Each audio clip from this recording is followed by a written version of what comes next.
Good morning all, CalbackTrading.org coming to you this Wednesday morning, September 22nd, looking at Window Trader's market profile of SPY, IWM, and triple Qs, and it is Fed Day. This will be the first of 3 meetings out of the next 4 months.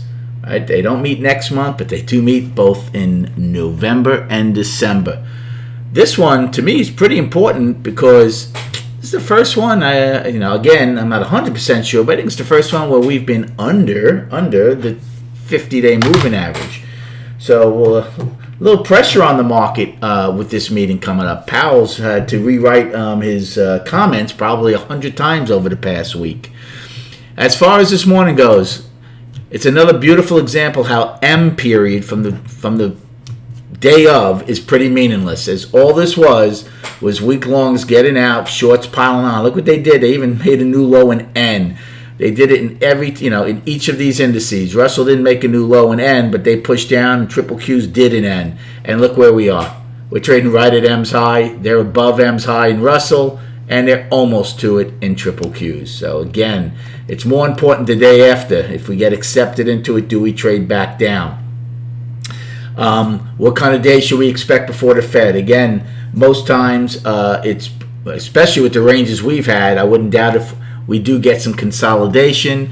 We have seen trend days, but again, most have not held prior to 2 p.m. Again, 2 p.m., you're going to get that quick reaction, but the bigger picture to me is the press conference afterwards, right? We all know it's not like there's uncertainty percentage-wise of are they going to raise rates or this and that. We know they're not raising rates. It's the language and the posture that he takes in his press conference. So keep that in mind. As far as destinations, the only other ones I'll give you right now are the overnight highs and low. The overnight high is 436.56.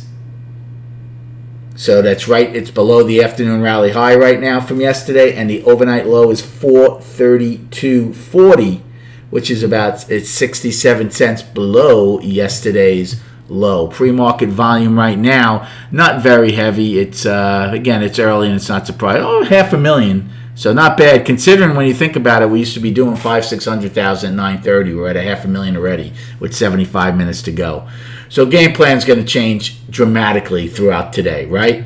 For today, right now, either pre-market or up into 2 p.m.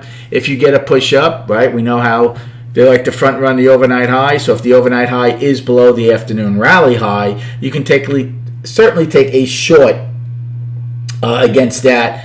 Right now, the overnight high is 40 cents higher. So it depends on how much heat you want to take.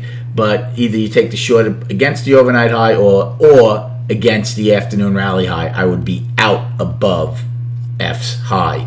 As far as a call play, really not much one here at this level. I mean, if you get into M's range, remember, we were 9 wide. There's a good chance you're going to go trade at that. There's nothing really to lean on other than that for a call. Now, in the next 75 minutes, if we open above the afternoon rally high with higher value, then you can take a long play to see if we go and take out yesterday's high. And you can either use F's high as your out or value high as your out. Come 2 p.m., again, if you're trading for a living, it's not a big deal if you don't trade for that half hour, or even the rest of the afternoon if there's no real directional move until he stops speaking with his press conference. So I would have some really wide parameters, trade smaller with wider stops if you do decide to trade during that time frame. And then quickly on the chart, just going to show you the daily, right? The monthly is balance, the weekly is down. Here's the important thing on the daily. We came back into balance, so believe it or not, if we're able to take out yesterday's high, even if you don't fill the gap, the daily would be up, and that the buyers would be going at least in the right direction. What you do not want to see is to take out yesterday's high prior to the Fed, and then the market hears something it doesn't like and ends up taking out yesterday's low for an outside day down. An outside day up would be a lot better, but that's definitely things to keep in mind. Now, we had a very good range yesterday, so it will be hard, but with the Fed, you never know. Be smart today. Good luck trading, and we'll recap at 4 p.m.